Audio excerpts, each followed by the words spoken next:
Good morning, everyone. Unfrequented world, and today I want to talk to you guys about a new camera that I've added to the arsenal. It's a travel camera.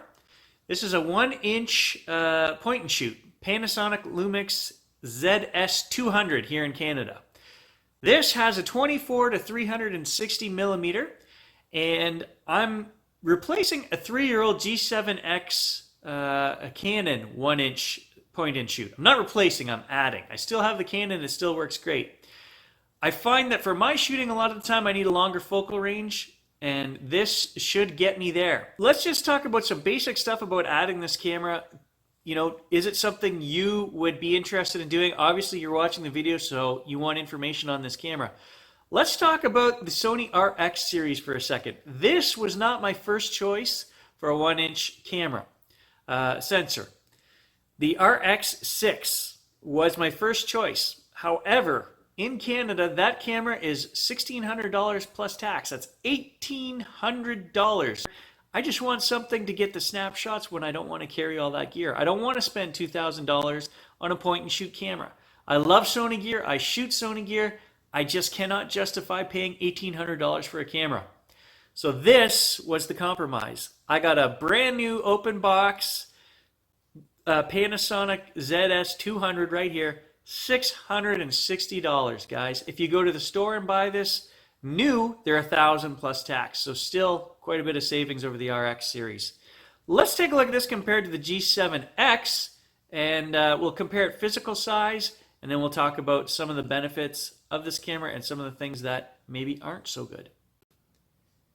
So this is my beloved Canon G7X. It's a 1-inch sensor. 24 millimeter to 100 millimeter range.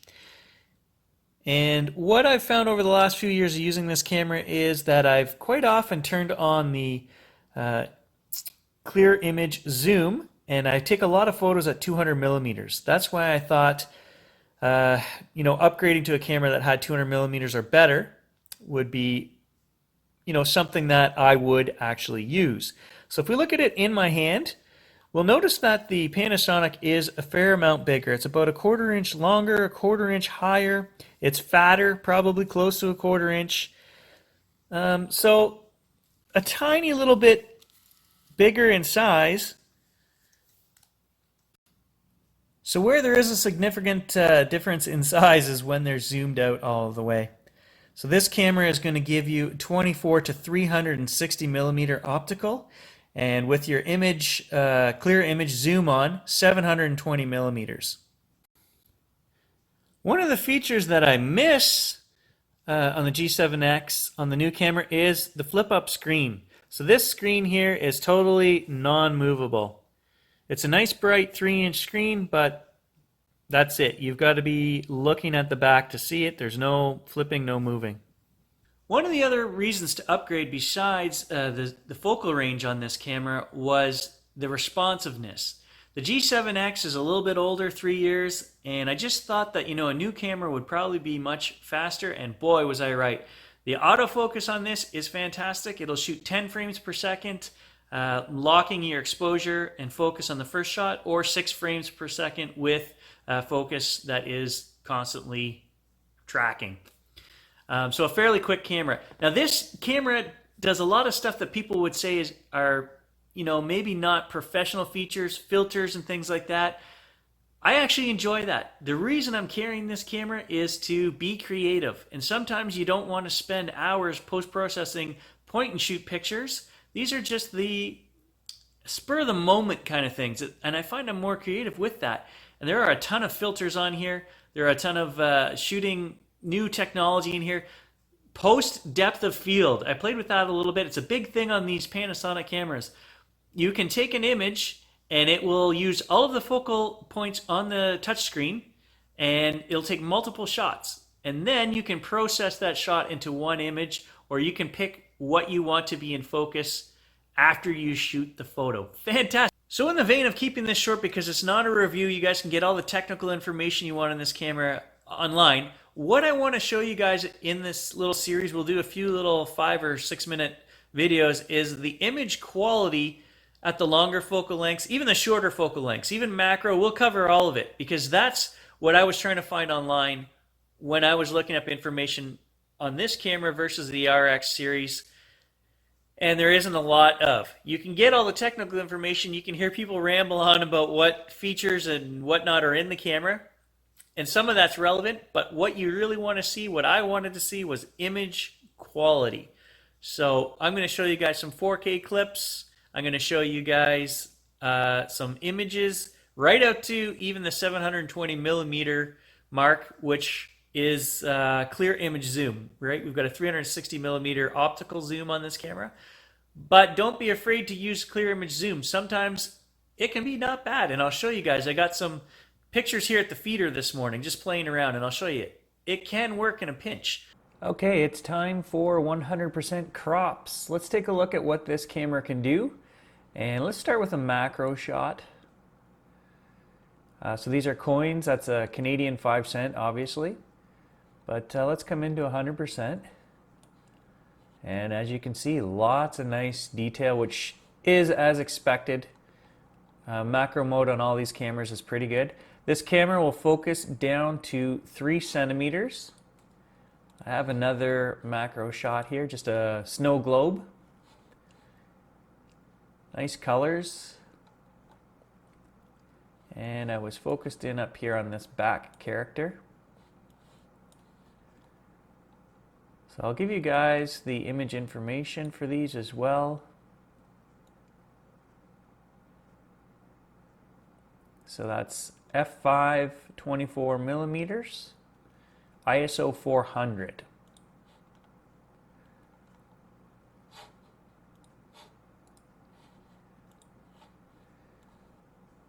Uh, 24 millimeters, f3.3, which is as wide as this camera goes, 400 ISO. So the macro is very nice. Let's take a look. I've got a portrait for you guys. Low light, f3.3, 24 millimeters. Let's check out her eyes at 100%. Milk mustache and hair. So nice and sharp. Now what you might notice here, I think there's a little tiny bit of movement blur. If you're looking at the image full size, you'll never notice it. But because this camera is a little bit slower, your lens, if we look at the image information, you'll see to shoot in the house in the morning with just the kitchen light on, I've got to shoot at 1/40th of a second. An ISO 800. I don't like to put the ISO up any higher than that if I don't have to. This camera does very well up to 3200, and you can set the ISO limit, which is fantastic for a little point and shoot to have that feature. So I've set my limit to 3200, but if I'm manually shooting, I like to keep it around 800, maximum 1600. Now this series here, I'm going to show you guys, keep in mind, this is worst case scenario. This is 7:30 in the morning, Canadian winter. And a lot of reviewers said, we'll start with this image, a lot of the reviewers said this lens is soft. I don't think the lens is soft. I think the processing that the camera is doing to JPEGs washes out some of the detail, but the lens itself is quite sharp. Because if you look at this image here, you wouldn't shoot a landscape at f3.7. So I was shooting these at 35 millimeter, and that's as low as you can go at 35 millimeter. Again, 1/40th of a second. It was very dark out this morning, but let's zoom in out here to these trees. And look at the detail in these branches still. You're picking up all kinds of fine lines. That's 250% right there, guys. You know, there's 100% pixel peeping. Look at the mesh on the basketball net. This lens is fairly sharp. That's not f8, that's f3.7. So I thought personally that it was doing a great job. And here's one with my daughter a few minutes later as she's going out to the bus. You can see you're not going to capture a lot of detail. There's 300%. Low light, dark like that. But I just wanted to check the colors. She's wearing a yellow hat, pink mitts, purple snow pants, green boots. She has great fashion sense, this kid. And you can pick up all of those colors, even in the pre-morning light. This image here, 200 millimeters. Just testing as she walked out the driveway to see what we could get. I'll show you the image information. So 1/80th of a second, f6.1. 205 millimeters at ISO 1600. I had to bump it up because as we're zooming in and getting that higher f number, it's getting darker. So let's look at the noise. This is 1600. You can see there's a bit of color banding in here, a little bit of blues and greens in the snow, but not bad. Totally usable for the light conditions that we had. And here's the last image. This would be 360 millimeters. And again, now to shoot out here, I need ISO 1600, 1/40th of a second to get enough light. And so you're going to see motion blur in my daughter as she was walking. And I think the camera was actually missed and focused behind on these branches because they're quite a bit sharper. But again, if we look at 100%, that's the kind of detail a 1-inch sensor is going to pick up. No better or worse than the G7X would do, except the G7X wouldn't zoom out that far.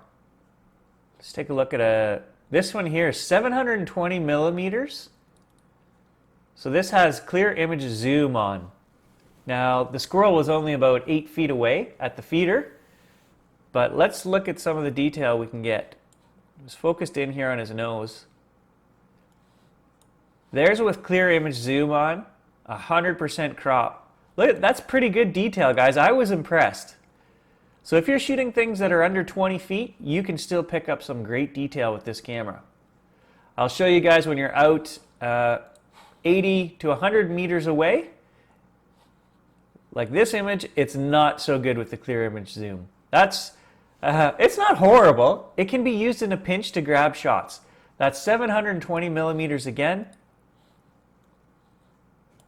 720, f8 at ISO 400, and if we zoom in, you can see there's quite a bit of noise in here.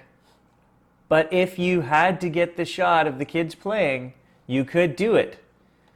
I think we actually have one of them playing at 360 millimeters as well. Right here, yes we do.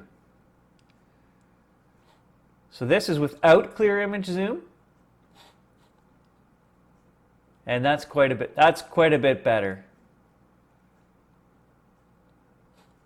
Show you the image information. ISO 400, 360 millimeters, f8.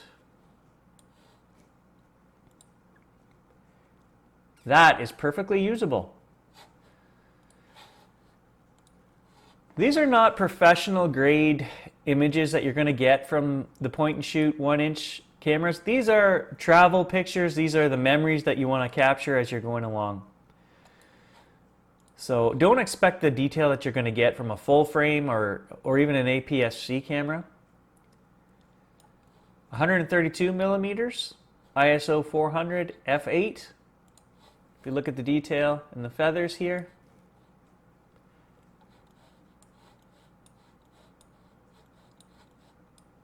It's not horrible, but it's not DSLR quality. So you have to limit your expectations to what you're getting. This is a 1-inch sensor. This is perfectly acceptable. You could show anyone a picture like that from your trip and say, you know, here's what we were doing, and that's a great shot. Does it have the detail that my A7R III has?